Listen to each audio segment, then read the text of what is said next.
अस्सलामुअलैकुम। Programme night addition में हम आपको खुशामदीद कहते हैं। नाजरीन, क्या हमजा शहबाज की वजारत आला चली गई है? क्योंकि इलेक्शन कमीशन ने आज पाकिस्तान तहरीक इंसाफ के 25 मुनहरिफ अरकान असम्बली को पार्टी पॉलिसी के खिलाफ चलकर वोट डालने पर डी सीट कर दिया है। और सुप्रीम कोर्ट की आर्टिकल 63A की तशरीह के मुताबिक मुनहरिफ अरकान का वोट कास्ट नहीं हो सकता। तो अगर पंजाब असम्बली में हमजा शहबाज के लिए 25 वोट कास्ट ही नहीं हुए तो उन्हें 197 वोट, इसका मतलब पड़े ही नहीं, यानी उन्हें 172 वोट पड़े, जबकि वजारत आला के लिए कम अज़ कम 186 वोटों की ज़रूरत है। अब 25 वोटों की कमी से हमजा शहबाज अक्सरियत तो खो चुके हैं, मगर अक्सरियत खोने के बाद क्या वो वज़ीर आला रहेंगे या नहीं, इस हवाले से वफाकी वज़ीर इत्तलात मरियम औरंगज़ेब साहिबा क्या कहती हैं, ये ज़रा सुनिए।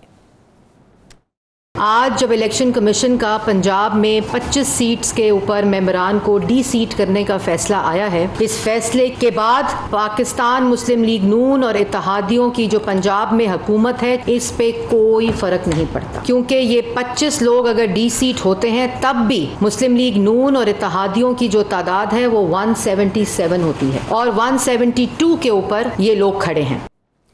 नाज़रीन, ये मुनहरिफ अरकान के मुस्तकबिल का फ़ैसला करने के लिए रेफरेंस इमरान खान की हुकूमत में ही फ़ाइल कर दिया गया था, और अगर ये फ़ैसला पहले आ जाता तो आज कोई मुनहरिफ ना होता और इमरान खान की जो हुकूमत है ये अभी तक कायम रहती। अगरचे मुनहरिफ अरकान ने कौमी असम्बली में तहरीक अदम एतमाद में वोट नहीं डाला था, लेकिन इनके 7 नंबर पूरे होने के बाद ही इत्तेहादियों के फ़ैसले इमरान खान की हुकूमत के ख़िलाफ़ हुए थे। लेकिन यहाँ सवाल ये पैदा होता है कि अगर कोई मुनहरिफ हो ही नहीं सकता और पार्टी पॉलिसी के ख़िलाफ़ वोट दे ही नहीं सकता, तो फिर तहरीक अदम एतमाद का मकसद क्या है?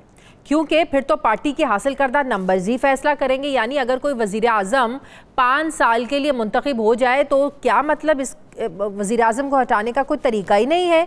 पंजाब असम्बली में मुनहरिफ अरकान के फ़ैसले को लेकर तहरीक इंसाफ की तहरीक में जैसे जान पड़ गई हो, और इस डेवलपमेंट को लेकर कप्तान ने आज इस्लामाबाद लॉन्ग मार्च की हतमी तारीख नहीं दी। हतमी तारीख के लिए उन्होंने 25 से 29 मई तक का वक्त दिया है, जिसका फैसला पेशावर में मीटिंग के बाद होगा। क्या कहा इमरान खान ने, जरा देखिए। आज नई डेवलपमेंट हुई है, लोटों को डिस्क्वालीफाई कर दिया गया, लिहाजा मैंने इतवार को पेशावर में अब अपनी कोर कमेटी को बुलाया है। फैसला अब हमने करना है 25 और 29 मई के बीच में। हमने सिर्फ एक चीज उनसे मांगनी है, असेंबली कब डिसॉल्व होगी और इलेक्शन कब अनाउंस करेंगे। अब एक तरफ इमरान खान का अर्ली इलेक्शन का मुतालिबा है, दूसरी तरफ डॉलर की उड़ान है, महंगाई का बेकाबू जिन है, तीसरा आईनी बहरान है। लगता है कि मौजूदा जो हुकूमत है ये हर तरफ से मुश्किल में घिर चुकी है। इन मुश्किलात से निकलने के लिए जहां बड़े और मुश्किल फ़ैसले करने अभी बाकी हैं, मियां नवाज शरीफ ने भी लंदन से ज़राए के मुताबिक इंतखाबी इस्लाहात के बाद इलेक्शन कराने का इशारा दिया है। लेकिन यहाँ भी लंबा डेडलॉक नज़र आता है कि इंतखाबी इस्लाहात में EVM और ओवरसीज़ पाकिस्तानियों के वोट का फिर क्या बनने वाला है, क्योंकि लगभग 90 लाख ओवरसीज़ पाकिस्तानी दुनिया के कोने कोने में फैले हुए हैं और तहरीक इंसाफ उन्हें अपना हिमायती समझती है, मानती है, और उनके आइंदा इलेक्शन की सियासत का इन्हिसार भी तहरीक इंसाफ के नज़दीक इसी नुक्ते पर होगा। जबकि मुस्लिम लीग नवाज़ और पाकिस्तान पीपल्स पार्टी EVM को नहीं मानते और ओवरसीज़ पाकिस्तानियों के वोट पर भी इनकी राय मुख्तलिफ है। तो अगर अर्ली इलेक्शन की तारीख सामने आ भी जाती है तो क्या इंतखाबी इस्लाहात के बगैर इलेक्शन करा दिए जाएंगे, या इमरान खान के लॉन्ग मार्च के बावजूद असम्बली अपनी मुद्दत पूरी करेगी? मैं बात करूंगी, लेकिन साथ साथ मुझे इस चीज़ को भी डिस्कस करना है। आज मुल्तान जलसे में इमरान खान ने जो मरियम नवाज साहिबा के हवाले से जो ज़बान इस्तेमाल की है, सियासी इख्तलाफात अपनी जगह है, लेकिन जिस तरीके से उन्होंने एक घर में कन्फ्यूजन फैलाने की कोशिश की है, वो जज्बात में आकर कह गए हैं या उन्होंने डेलिब्रेटली ये बात की है, कॉन्शियसली उन्होंने ये बात की है, क्योंकि ट्विटर पर इस वक्त तूफ़ान एक मचा हुआ है कि इमरान खान को इस तरह की बात नहीं करनी चाहिए थी। लेकिन ढिठाई इस हद तक है कि इस वक्त ट्विटर पर जो तहरीक इंसाफ के हामी हैं वो इमरान खान से कह रहे हैं कि नहीं, बिल्कुल इस चीज़ पर माफ़ी नहीं मांगनी चाहिए, जो कि बहुत ही अफसोसनाक और काबिल मज़म्मत है। मैं भरपूर इस चीज़ की मज़म्मत करती हूँ जो इमरान खान ने आज मरीम नवाज़ के ख़िलाफ़ ज़बान इस्तेमाल की कि जिस तरह मरीम जलसों में तुम मेरा नाम लेती हो, ध्यान करना तुम्हारा खामंद ही नाराज़ ना हो जाए। ये सिर्फ मरीम के ख़िलाफ़ ये बात नहीं की, ये तहरीक इंसाफ के जलसे में जो आई ख़वातीन हैं, ये अगर वो भी महसूस करें तो ये उन तमाम ख़वातीन की भी तौहीन है, ये हमारी भी तौहीन है, क्योंकि तहरीक इंसाफ के जलसे में जो ख़वातीन आती हैं, ज़ाहिर है वो घरों में यही बता के आते हैं कि हम इमरान खान के जलसे में जा रहे हैं, हम इमरान खान के जलसे में जा रहे हैं। तो क्या इसका मतलब ये हुआ कि इमरान खान के जलसे में जाने वाली जो ख़वातीन हैं, क्या जो सबके जो खावंद है वो घरों में नाराज़ हो जाएंगे क्योंकि वो इमरान खान के जलसे में जा रही हैं? तो बहुत ही काबिल मज़म्मत बात है, मैं भरपूर इस चीज़ की मज़म्मत करती हूँ। मैं जो ज्वाइन कर रहे हैं पाकिस्तान पीपल्स पार्टी के सीनियर रहनुमा माहिर कानून बैरिस्टर चौधरी एतजाज़ अहसन साहब, अस्सलाम वालेकुम। बहुत बहुत शुक्रिया एतजाज़ अहसन साहब आपका। एतजाज़ अहसन साहब, इलेक्शन कमीशन का आज जो फैसला आया है, इस पर आपका कमेंट लेने से पहले जो इमरान खान ने आज मरीम नवाज़ के ख़िलाफ़ बात की, या जिस तरह उनका लबो लहजा था, मैं चाहूँगी इस पर आप कुछ कहें। कंडेम करते हैं आप इस चीज़ को? देखें, ये बहुत गलत अंदाज था इमरान खान का, और ये करना नहीं चाहिए, बिल्कुल नहीं करना चाहिए। मरियम नाम लेती है अगर इमरान खान का अपनी तकरीर में, तो उसको लेना पड़ता है वो कोई इमेजिनरी खुद साख्ता किस्म की कोई मावराए फितरत चीज़ की बात तो नहीं कर रही, वो इमरान खान की कर रही है। तो इमरान खान की अगर करेगी, इमरान खान वजीर आज़म भी रहे हैं, सियासत में भी है 20-22 साल से, उनका जो उनकी जो बारे में जो बात करेगा वो तनकीद में करे या तारीफ में करे, वो इमरान खान करेगा, वो इमरान खान कहेगा। और अगर इमरान खान मरियम कहती है तो उसके पास और चारा कोई नहीं है। हाँ, अब आपका नाम इमरान खान है, वो इमरान खान ही कहेगी ना। हाँ, ये अब या तो वो बिगाड़ रही हो नाम, हाँ। तब भी आप कुछ कह लें कि जी उसने मुझे ज़रा पप्पू कह दिया या कुछ कह दिया, तो उससे बड़ा शक व शुबात होंगे। आई थिंक कि इमरान खान ने ये बहुत गलती की है और उसको ये नहीं करना चाहिए था। इस तरह नहीं, आप सियासत में भी ख़वातीन हो, मर्द भी हो सामने, उनको भी अगर मर्द आपका नाम लेके और तकरीर कर रहा है और बार बार आपका नाम आ रहा है, आप ये कह सकते हैं, बजा तौर पे कह सकते हैं कि जी मरियम मेरा नाम इतनी दफ़ा लेती है कि लगता है कि मैं तो उनके सारे ज़हन पर सवार हुआ हूँ और कुछ सोचने को है ही नहीं। ये आप मर्द हरीफ के बारे में भी कह सकते हैं, खातून हरीफ के बारे में भी कह सकते हैं, इसमें उनमें बराबरी है। पर अगर आप ये उसमें रंग लाएं या अंसर लाएं, पहलू लाएं कि खुदा न खास्ता कोई औरत मर्द का कोई ताल्लुक को सस्पेक्ट किया जाएगा, शक व शुबात होंगे, वो मुनासिब नहीं है। बिल्कुल, दिस इज़ वेरी रिडिकुलस। आगे बढ़ते हैं। एतजाज़ अहसन साहब, क्या स्टेटस है हमजा शहबाज का इलेक्शन कमीशन के आज के फैसले के बाद? क्योंकि नून लीग तो कह रही है कि भाई हमें तो इससे फ़र्क नहीं पड़ता, हमारे नंबर तो आज भी उनसे ज़्यादा हैं, तो क्या इखलाकी तौर पर हमजा शहबाज साहब समझते हैं कि वो वज़ीर आला रहने का उनका हक है, या अगर वाकई नून लीग समझती है कि उनके नंबर आज भी ज़्यादा है तो उन्हें दोबारा से कॉन्फिडेंस वोट लेना चाहिए? हमजा शहबाज शरीफ आज और कल और परसों के फैसलों के बाद बिल्कुल वाज़ेह हो गया, पहले तो परसों ही हो गया था वाज़ेह, कि उस फैसले के तहत हमजा नवाज शरीफ और शहबाज शरीफ ये चीफ मिनिस्टर हुआ ही नहीं पहले दिन से ही। आप उसको ये नहीं कह सकते कि chief minister, ex chief minister, ये चीफ मिनिस्टर हुआ ही नहीं। और जो इसके इक़दामात हैं, जो इसने पेट्रोल खर्चा है, जो इसने ऑर्डर किए और इसकी ताबेदारी की है, चीफ सेक्रेटरी ने, आईजी ने, डीआईजी ने, किसी डीसीओ ने, किसी डीपीओ ने, किसी पटवारी ने, जो भी इसके है वो डेड ऑर्डर्स हैं, मतलब कि अब तक कितने दिनों में जितने ऑर्डर्स पास किए हैं सब डेड हैं, किसी की कोई वक़्त नहीं है, कोई वैल्यू नहीं है। लेकिन क्या करें, आपका ताल्लुक भी जिस जमात से है वो तो उन्हें वज़ीर आला मानती रही है सर। मैं तो देखें, कानून, आपने कानून की बात पूछी है, मैं तो कानून आपको बता रहा हूँ। सही, कानून पे लोग मुख्तलिफ भी सोच रहे हैं या कोई नहीं सोच रहे हैं, इस पे गौर नहीं किया हुआ और वो एक बात को समझते हैं कि ये हकीकत है।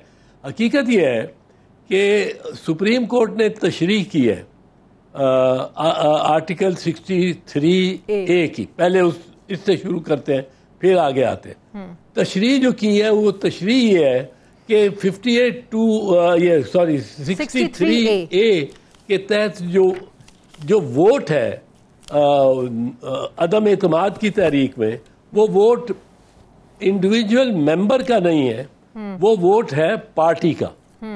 सो पार्टी उसको इस्तेमाल कर सकती है और पार्टी अगर फैसला कर ले कि इसको इस तरह इस्तेमाल करना है हक में, लेट से चीफ मिनिस्टर के या प्राइम मिनिस्टर के, तो वो हक में ही रहेगा। उसको इंडिविजुअल मेंबर जो इनफरादी तौर पे वो नहीं उसको बदल सकता, जाके डाल आए वोट और कहे कि जी मैं अब ये वोट हमजा शहबाज के खाते में काउंट हो जाए।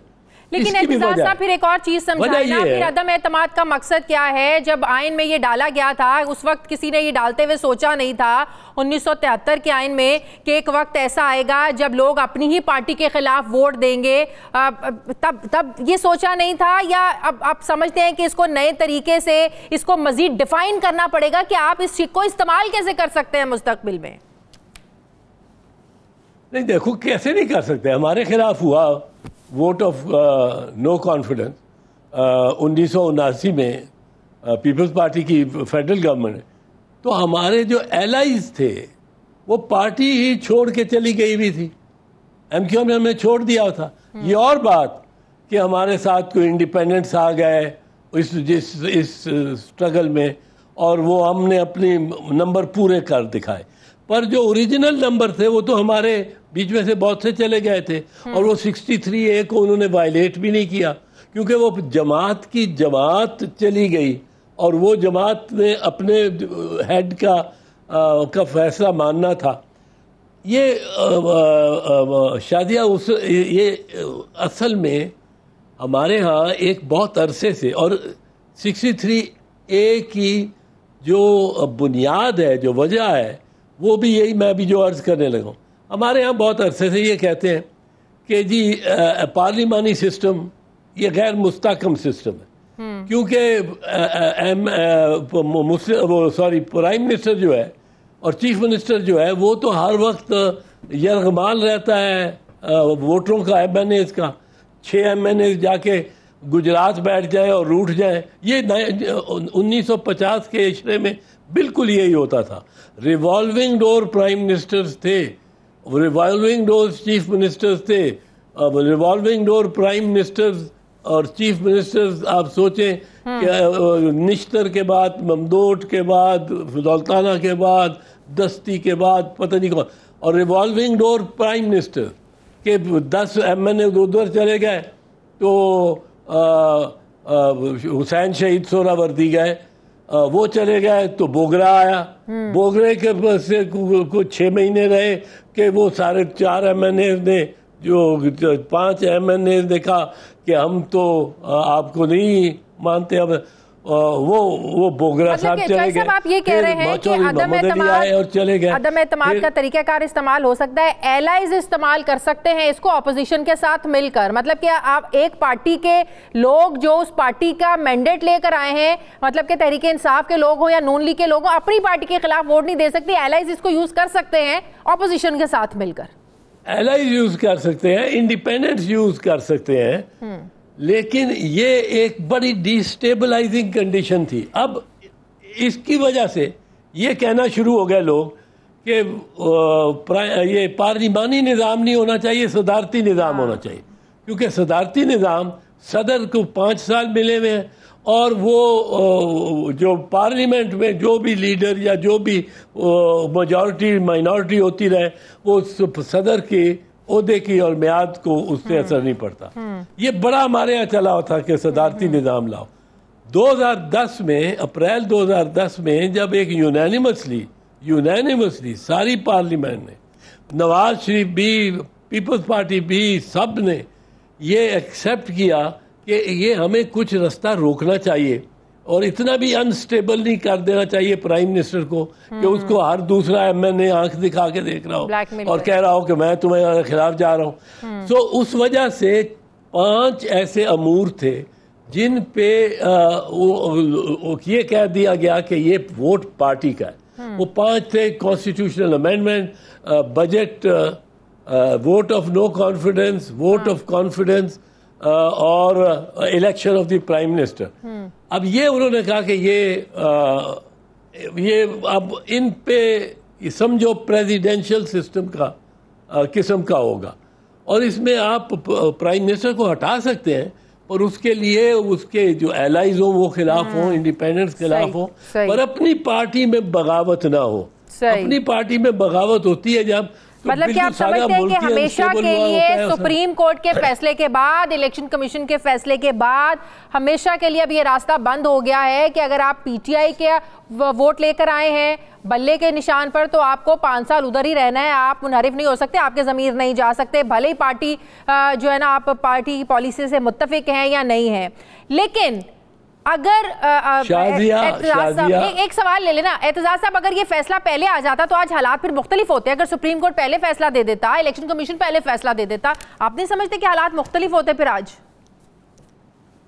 नहीं, आज भी वही है। आज भी ये जो फैसले है, फैसला है सुप्रीम कोर्ट का, असल में तो वो मौसर माजी है, वो रेट्रोस्पेक्टिव है, उसकी एप्लीकेशन होगी। उसकी वजह क्या, आपको सिंपल सी बताओ कि अगर एक कानून है, एक शिक है कानून की, मिसाल के तौर पे, और वो एक उसको ये समझा जा रहा है, हम समझ रहे हैं कि ये कहती है कि मियाद अपील फाइल करने की 30 दिन होगी।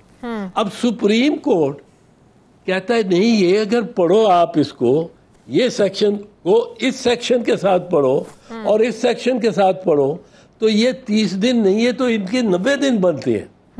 अब सुप्रीम कोर्ट के जो तशरीहाती फैसले होते हैं जिनमें तशरीह की होती है, meaning of the word section, वो मीनिंग पहले दिन से, जिस दिन वो कानून बना है उस दिन से उसको अप्लाई करेगा, वो ही मीनिंग। तो ये हमजा जिस दिन इलेक्ट हुआ है, ये उस दिन भी मेंबर नहीं थे, ये इनके वोट उस दिन भी काउंट नहीं किए जा सकते थे, तो हमजा इलेक्ट ही नहीं हुआ। सही, लेकिन पीटीआई आज ये समझ रही है कि उनके ये जलसों का, अवाम का इतना प्रेशर है इदारों पर कि इस तरह के फैसले आना शुरू हो गए। वो तो समझें कि इलेक्शन कमीशन ने भी प्रेशर में फैसला दिया है, इस तरह के फैसले ये अवाम के प्रेशर की वजह से आ रहे हैं, क्योंकि प्रेशर ही अवाम ने इतना डाल दिया इमरान खान के बड़े जलसों ने। नहीं, ये तो गलत सोच है उनकी, और मैं समझता हूँ कि प्रेशर जितना हमजा का है इस वक्त, अभी भी है, वो अभी भी चीफ सेक्रेटरी और आईजी उसको मान रहे हैं कि वो चीफ मिनिस्टर है, जबकि वो पहले दिन से ही चीफ मिनिस्टर नहीं था। अब वो चीफ मिनिस्टर बन के फिर रहा है और अहकामात जारी कर रहा है, और दूसरा जो बहरान है गवर्नर का, ये अब सारा प्रोसेस इसके बाद अब कैसे आगे बढ़ेगा? गवर्नर भी नहीं है। अब ये तो नहीं, आपको जाना पड़ेगा वफाक के केस में और गवर्नर के केस में, वहाँ तक पहले देखना पड़ेगा कि क्या जो बुज़दार ने इस्तीफ़ा दिया था वो सही इस्तीफ़ा था कि नहीं। सही, उसकी शर्त थी, आइन में शर्त है कि वो अपनी तहरीर में हो, अपने हाथ में लिखा हुआ हो, नॉट टाइप्ड। ये टाइप्ड था। सही। अब वो आप वहां चले तो बुज़दार आज चीफ मिनिस्टर है। अच्छा, बुज़दार अगर चीफ मिनिस्टर है, अगर इस पे अदालत नहीं किसी ने फैसला, पर मैं आपको बता, अगर बुज़दार चीफ मिनिस्टर है तो जो गवर्नर है वो भी ये जो सरफराज उमर सरफराज चीमा है, उमर सरफराज चीमा, ये बदस्तूर गवर्नर है और इसको भी नहीं हटाया गया। फिर सही, वो एडवाइस ही वो किसी किस्म की नहीं हुई। सही, इसका और अगर वो ये चीजें यहाँ, अच्छा, जहां तक पंजाब में चीफ मिनिस्टर का ताल्लुक है, आपको वापस जाना पड़ेगा उस दिन जिस दिन वोट लिए हमजा शहबाज ने। उस दिन उसको वोट ही नहीं मिले, सो वो चीफ मिनिस्टर इलेक्ट ही नहीं हुआ। सो इसमें चीफ मिनिस्टर वो भी निकल गया। अब इसमें किसको इंटरवीन करना है सर?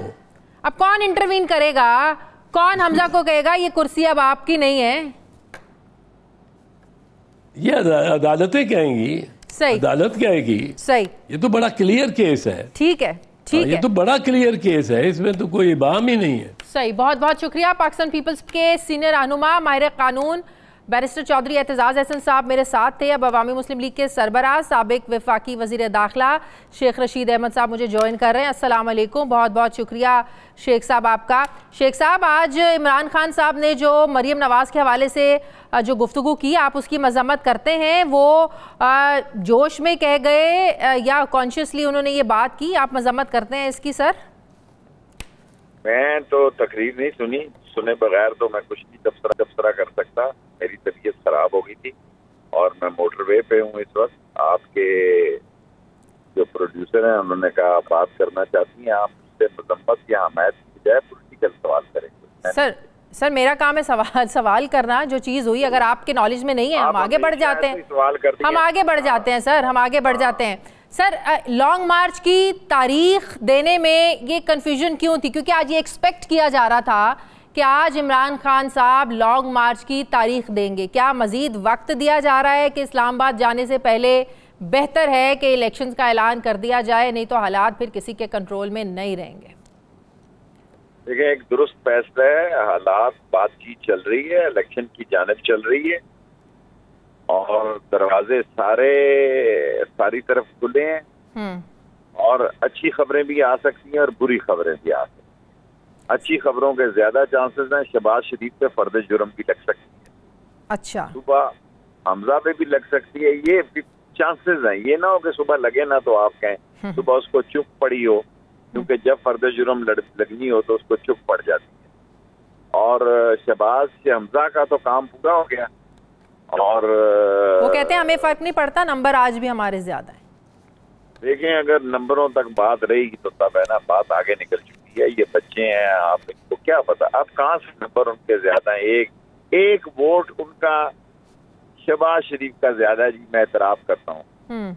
सुबह मैं चाहूँ तो ये सुबह एक वोट की जो कीमत है वो अदा करके पूरी कर सकता हूँ, क्योंकि जो एक दफा बिकता है वो 2 दफा भी बिकता है, वो 3 दफा भी बिकता है। बिकने वाला क्राउड जो होता है ना, उसके जमीर के अंदर बिजनेस के जरासीम ज्यादा होते हैं, इनकम के जरासीम ज्यादा होते हैं। ये हुकूमत नहीं चल सकती। अगर इमरान खान और शेख रशीद और सारे लोग घर भी बैठ जाएं तो इन्होंने खत्म होना है। इन्होंने इलेक्शन की तरफ जाना है। इस मुल्क की मईशत की जिंदगी और मौत का सवाल है। आज मुल्क हमलों से तबाह नहीं होते, आज मुल्क मईशत से तबाह होते। लेकिन वो ये वाजे कर चुके हैं कि इंतखाबी इस्लाहात के बगैर वो इलेक्शंस में नहीं जाएंगे। ये जरदारी साहब भी वाजे कर चुके हैं। नून लीग जो 100 मोटो फैसला कल आया ना, वो जो फाइलें उठा के लाहौर मॉडल टाउन ले गए थे वो वापस आ गई हैं। नैप ने तमाम ट्रांसफरें मुस्तरद कर दी हैं और कैंसिल कर दी हैं। आप FIA में भी सुनेंगे कि जिन प्रोसिक्यूटरों को इन्होंने लगाया उनको वो वापस हो जाएगा सुबह तक, सुबह ना हुआ तो सोमवार को हो जाएगा। ANF में भी आप सुन लेंगे। इस्लाहात खाक करनी है, एक मशीन की बात है। और ओवरसीज को अगर ये रोकेंगे तो मैं सुप्रीम कोर्ट में जाऊंगा। दुनिया की कोई ताकत ओवरसीज वोटर को वोट डालने से नून लीग ये कहते हैं कि ओवरसीज कैसे वोट इस्तेमाल कर सकते हैं? उन्हें क्या पता हो कि हल्के की सियासत क्या होती है? वो तो बाहर रहते हैं, तो कैसे उनको वोट का हक दिया जाए? जितना ओवरसीज को पता है ना जी, जितने ओवरसीज पाकिस्तान के पेट्रियट हैं, जितने दीन पे ओवरसीज के बच्चे हैं, हाफिज़ कुरान है, जो ओवरसीज पाकिस्तान का दर्द रखते हैं वो पाकिस्तानी उतना दर्द रखते हैं, क्योंकि इनके लिए ये रोज का मामूल है। वो इखलाक में इतने आगे चले गए हैं कि उन्हें पता है कि मुल्क कैसे चलते हैं और कैसे चलाने हैं और लीडर कैसा होना चाहिए। किसी का बाप भी ओवरसीज के वोट को नहीं रोक सकता। शेख रशीद सुप्रीम कोर्ट जाएगा। और ईवीएम के हवाले से क्या करेंगे फिर आप लोगों को तो बड़ा इस पर कॉन्फिडेंस था कि ईवीएम आएगी तो साफ इलेक्शन होंगे। नहीं, उस पर हम सोच लेंगे। उस पर जब हमें कोई कहेगा तो हम सोच लेंगे। जल्दी कराएं इलेक्शन, ईवीएम मशीन पर हम बात कर सकते हैं। सही। अभी आपने अच्छी और बुरी खबर दोनों की बात की, अच्छी की बता दी, बुरी खबर क्या हो सकती है ये भी जाते जाते बता दें जरा। वो बुरी खबर ये हो सकती है कि लॉन्ग मार्च की कॉल में खुदा ना खास्ता को वाक़या हो जाए और ये सारी सियासतदानों के हाथों से निकल जाए। सियासतदानों के हाथों से तो नहीं निकलना चाहिए ना। इस फौज ने तो लोगों पे गोली नहीं चलानी है, अपनी कौम पे गोली तो नहीं चलानी, तशद्दुद तो नहीं करना। सही। इसलिए सारे हल्के चाहते हैं कि इलेक्शन की डेट का फैसला हो जाए। सिर्फ आसफ जरदारी रुकावट है। सही। खुद मैंने शायद खाकान अब्बासी को कल सुना है, उसने कहा कि ऐसे हालात में इलेक्शन की तरफ जाना भी कोई हल तो नहीं है कि कोई उससे हालात ठीक हो जाए, लेकिन मईशत की तबाही पर मैंने खाकान अब्बासी को खुद सुना है।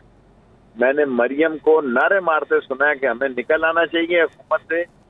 भतीजी अपने चाचू है कि हमें निकल आना चाहिए। 3 दफा का नारा तो मैंने सुना है। सही। और इमरान खान का नाम वो कोई 200 दफा ले तो उसका तो मुझे पता नहीं है, लेकिन मैंने मरियम को पता नहीं कहाँ सरगोदा का जलसा कहाँ टीवी पर सुना है कि उसने लोगों को कहा कि हमें निकल आना चाहिए हुकूमत से। लोगों ने कहा निकल आना। बिल्कुल, बहुत बहुत शुक्रिया। साबिक वफाद दाखिला अवामी मुस्लिम लीग के सरबराह शेख रशीद साहब मेरे साथ थे। नाज़रीन, मुझे प्रोग्राम में एक ब्रेक लेनी है, वापस आते हैं वक्फे के बाद।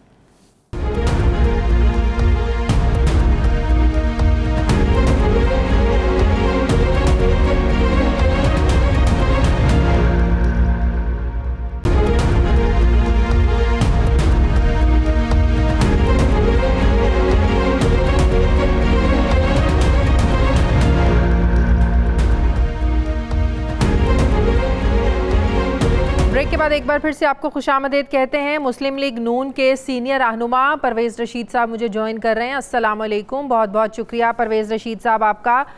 परवेज़ रशीद साहब, सियासी इख्तलाफात अपनी जगह, लेकिन जो ज़ुबान आज इमरान खान ने हमारे साबिक वज़ीर आज़म ने मरीम नवाज़ के बारे में इस्तेमाल की है, उन्होंने सिर्फ मरीम नवाज़ की तौहीन नहीं की बल्कि अपने जलसे में जो आई ख़वातीन थीं उन सब की तौहीन की है। मैं ख़ुद एक ख़ातून हूँ, जब मैं सुन रही थी मुझे भी बड़ा एक अजीब लगा, एक धचका लगा कि कोई किसी के घर में कैसे गलत फहमियाँ इस तरह पैदा कर सकता है। आप लाख सियासी इख्तलाफात रखें, क्या कहेंगे आज इमरान खान साहब के इन रिमार्क्स पर? वालेकुम अस्सलाम। जिन जज्बात का आपने इजहार किया है, आज दुनिया भर में इंसानियत और तहजीब से वाबस्ता लोग इसी तरह के जज्बात रखते हैं जो आपके जज्बात हैं।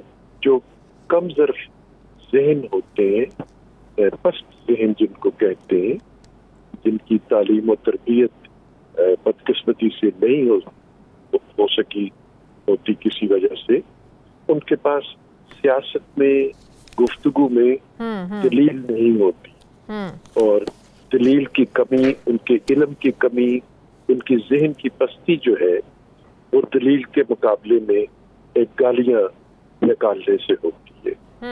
तो उन्होंने अपना अंदर का शैतान जो है वो उनकी जुबान पर आज बाहर आ गया, जिसकी जितनी भी मजम्मत की जाए कम है।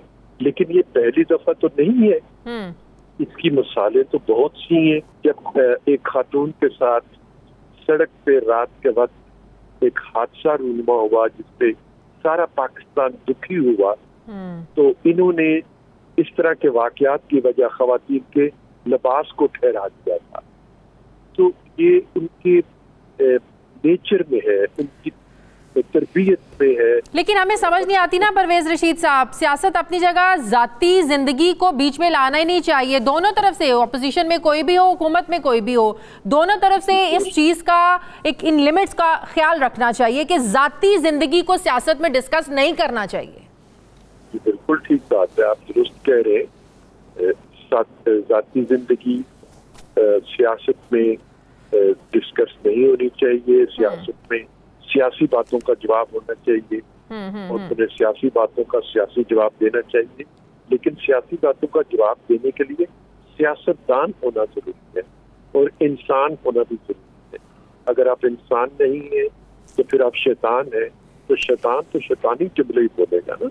सही, हम भरपूर इसकी मजम्मत करते हैं। आगे बढ़ते हैं। परवेज रशीद साहब, इमरान खान साहब ने आज अपने इस्लामाबाद लॉन्ग मार्च की तारीख देनी थी, डेट देनी थी, लेकिन उन्होंने कहा कि नहीं 25 से 29 के दरमियान हम डेट देंगे। आपको क्या लगता है वो प्रेशर और बढ़ाना चाहते हैं, इदारों को मैसेज दे रहे हैं? अभी फैसल वाउडा साहब का मैं ट्वीट पढ़ रही थी, वो कह रहे हैं कि इमरान खान को गारंटियां दी जा रही हैं कि इम्पोर्टेड हुकूमत का तजर्बा नाकाम हो गया है, इलेक्शन का ऐलान जल्द होगा। इसे कहते हैं अवाम के हाथों जो है ना सॉफ्टवेयर अपडेट होना। तो क्या आप लोगों को भी कहीं से मैसेजेस मिल रहे हैं कि बस बड़ी होगी, कुछ संभाला नहीं जा रहा, इलेक्शन जल्दी होने चाहिए, तारीख का ऐलान करें? वो तो कह रहे हैं कि गारंटियां दी जा रही हैं उन्हें। देखिए, इंतखाबात की तारीख का ऐलान करना जो है वो आइन के मुताबिक तो असेंबली की मुद्दत 2023 तक है। पाकिस्तान का आइन ही इंतखाबात के बारे में तहरीर हो चुका है कि असेंबली जब अपनी मुद्दत पूरी करती है तो आपको इंतखाबात कराने होते हैं। दूसरा तरीका ये है कि वजीर आजम जो है वो असेंबली को डिसॉल्व करें। तो वजीर आजम शहबाज शरीफ साहब है, ये उनकी सवाबदीद पे है कि वो असेंबली को 23 तक चलाना चाहते हैं या उससे पहले इंतखाबात कराना चाहते हैं। तो लेकिन मरियम बीबी तो बार बार ये बात कर रही है कि आवाम पर महंगाई का बोझ डालने से बेहतर है हुकूमत छोड़ दें। पिछले हफ्ते भी उन्होंने कहा कि इनके गुनाहों का, इनके गंद का टोकरा हमें अपने सर पे नहीं उठाना चाहिए, जिससे लगता है कि शायद ये रियलाइजेशन हो रही है कि इन हालात को, माशी हालात को मौजूदा हुकूमत लेकर नहीं चल सकती और कल को आप लोगों को आवाम की अदालत में आप लोगों को जवाब देना पड़ेगा। डॉलर आप देखें 200 से ऊपर हो गया है। डॉलर का 200 से ऊपर होना मौजूदा हुकूमत की किसी पॉलिसी के नतीजे में तो नहीं हुआ। वो तो खान साहब ने जो तबाही फैलाई है उसकी वजह से हुआ है और दोनों तरह का नुक्ता नजर मौजूद है।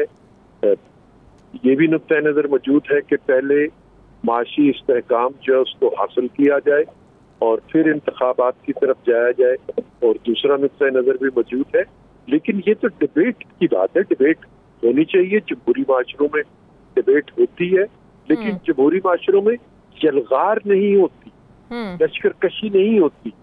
और यलगार के जरिए, लश्करकशी के जरिए अगर अपनी बात को मनवाने की कोई कोशिश करेगा तो उसका मुकाबला करना भी जमहूरी कुव्वतों का फर्ज होता है और जमहूरी कुव्वतों को उसका मुकाबला करना चाहिए। सही। परवेज रशीद साहब, इलेक्शन कमीशन ने आज जो फैसला दिया, 25 मुनहरिफ अरकान पीटीआई के जिन्होंने वोट किया था, जिसकी वजह से हमजा शहबाज पंजाब के वजीर आला बने, उनको डी सीट कर दिया है। तो बज़ाहिर तो अब हमजा शहबाज तो वजीर आला नहीं है, लेकिन नून लीग कह रही है कि इस इलेक्शन कमीशन के फैसले से उनको फर्क नहीं पड़ता। लेकिन नंबर गेम्स को देखें और इलेक्शन कमीशन का फैसला देखें, बज़ाहिर तो नहीं है। अगर नून लीग को ये लगता है कि हमजा शहबाज के पास अभी भी नंबर ज्यादा हैं, तो क्या फिर वो दोबारा कॉन्फिडेंस का वोट लेंगे? देखिए, जो सीटें कम हुई हैं वो तो तहरीक इंसाफ की सीटें कम हो गई। हाँ। और तहरीक इंसाफ को मुस्लिम लीग नून से पहले भी जब ये 2018 के इलेक्शन हुए थे उस वक्त भी मेजॉरिटी पार्टी तो नहीं, लेकिन अक्सरियती पार्टी मुस्लिम लीग नून ही थी। अब उनकी 20 सीटें जब कम होती हैं तो मुस्लिम लीग नून ज्यादा मेजॉरिटी पार्टी बन गई है, यानी उसका मार्जिन पहले अगर 6-7 वोटों से था तो अब तकरीबन 30 वोटों से मुस्लिम लीग नून के वोट ज्यादा हैं तहरीक इंसाफ के वोटों से।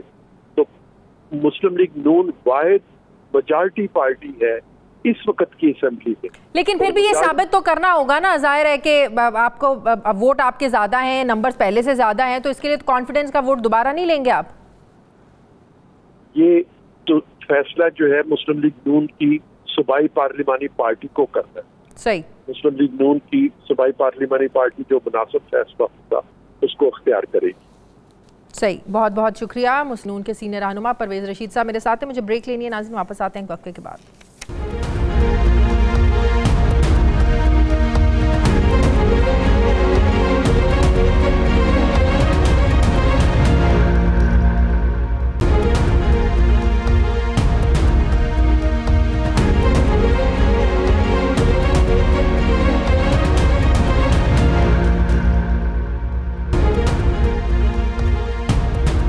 ब्रेक के बाद एक बार फिर से आपको खुशामदीद कहते हैं। सीनियर सहाफ़ी तज्ज़ियाकार मज़हर अब्बास साहब मुझे ज्वाइन करें। अस्सलाम वालेकुम, बहुत बहुत शुक्रिया मज़हर अब्बास साहब आपका। मज़हर अब्बास साहब, सबसे पहले तो मैं अपने आज प्रोग्राम में यही बात कर रही हूँ जो आज इमरान खान साहब ने मरीम नवाज़ के बारे में जो बात की, उन्होंने सिर्फ मरीम नवाज़ की एक खातून की तौहीन नहीं की, बल्कि उनके जलसे में आई जितनी ख़वातीन थी, ज़ाहिर है वो इमरान खान के नाम पर जलसे पे आई हैं। ज़ाहिर है घर पे अपने यही कह के इमरान खान के जलसे पे जा रहे हैं। तो हर कोई अगर और उनको चाहता है, उनके चाहने वाले हैं, फ़ैन हैं, क्या हर एक के बारे में वो यही सोच रखते हैं और हर एक के बारे में, हर एक के घर में ऐसी गलत फहमियाँ उनका फैलाने का इरादा? आप इसको कंडेम करते हैं जो खान साहब ने आज मरीम नवाज़ साहिबा के बारे में किया? बात की सियासी इख्तलाफात अपनी जगह, लेकिन इस लेवल पर आकर बात करना, जैसे मैं खुद खातून हूँ, ये बिलो दी बेल्ट बात की है खान साहब ने, आप इसको कंडेम करते हैं? शुक्रिया शादिया, बिल्कुल काबिल मज़म्मत है और मेरा ख्याल है इंतहाई अफसोसनाक भी है। बदकिस्मती से हमारी कौमी क़यादत जो है वो जिस तरह की ज़बान, जिस तरह के रिमार्क्स, जिस तरह का हमारा लहजा हो गया है। देखिए, अक्सर कभी हम पुराने लोगों से बात करते हैं तो वो एकदम मिसाल दे देते हैं, जी जुल्फ़िकार अली भुट्टो भी अपने जलसे में कभी कभार इस तरह की बातें किया करते थे, इस तरह के।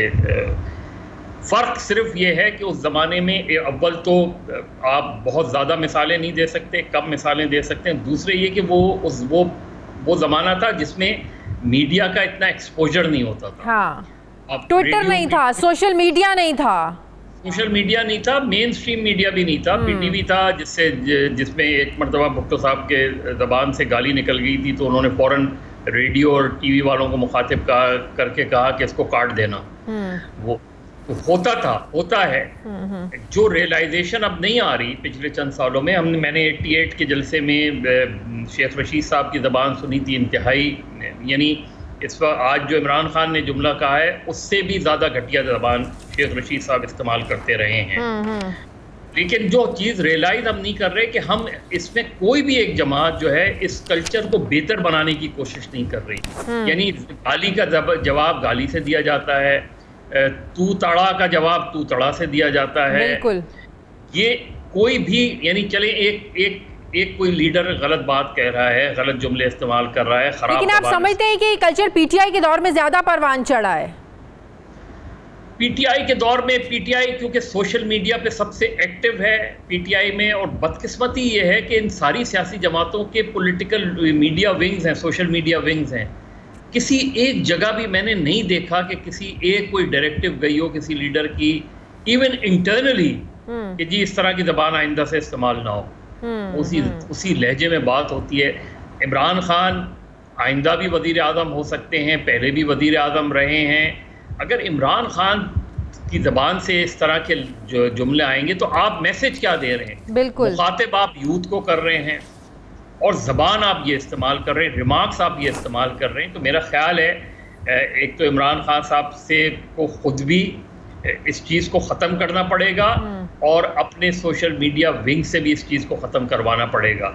लेकिन शायद उनकी ये तब होगा ना जब आपको रियलाइज़ होगा, जब आप अपनी गलती को गलती मानने की जुर्रत आपके अंदर पैदा होगी, तो आपको ये रियलाइजेशन होगी, तो ही आप आगे डायरेक्शन जारी कर सकते हैं ना। जब आपको खुद से रियलाइजेशन नहीं होगी तो आप दूसरों को कैसे ये पैगाम देंगे? यही और मैं अगेन ये कह रहा हूँ, आज उनकी ज़बान से ये चीज़ें इस्तेमाल हुई हैं।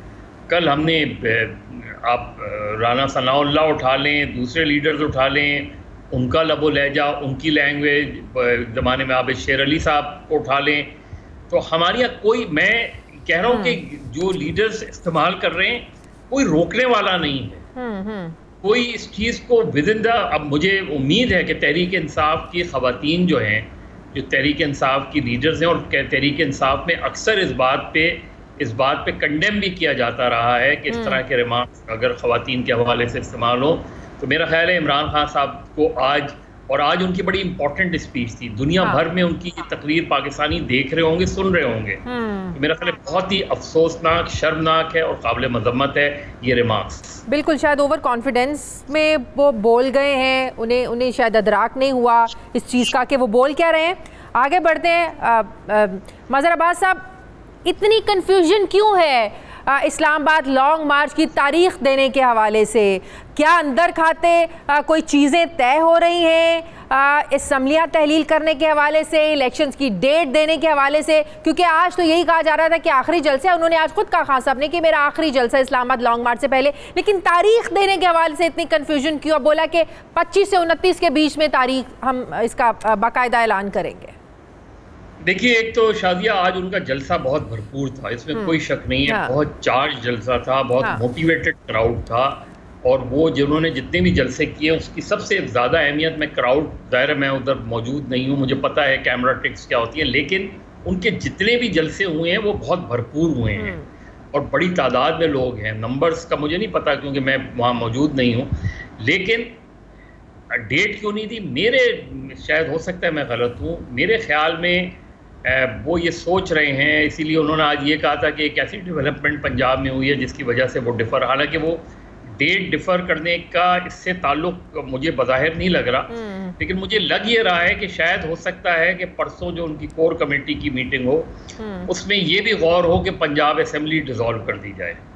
या डिज़ोल्व तो वो नहीं कर सकते, लेकिन पंजाब असेंबली से भी इस्तीफे दे दिए जाए, बाकी असेंबलियों से भी, और फिर एक लॉन्ग मार्च दिया जाए कि ताकि ज़्यादा प्रेशर बन सके। खैबर पख्तूनख्वा की असेंबली वो तहलील कर सकते हैं, करेंगे नहीं करेंगे, 2014 में भी नहीं कर पाए थे, लेकिन ये बात तो तय हुई कि विफाक बजट 10 जून को पेश करने जा रहा है। 10 जून को आज जो शहबाज शरीफ साहब ने कराची में तकरीर की है, उनकी तकरीर से, उनके लबो लहजे से ये तासुर नहीं मिल रहा कि वो असेंबलियाँ तहलील करेंगे।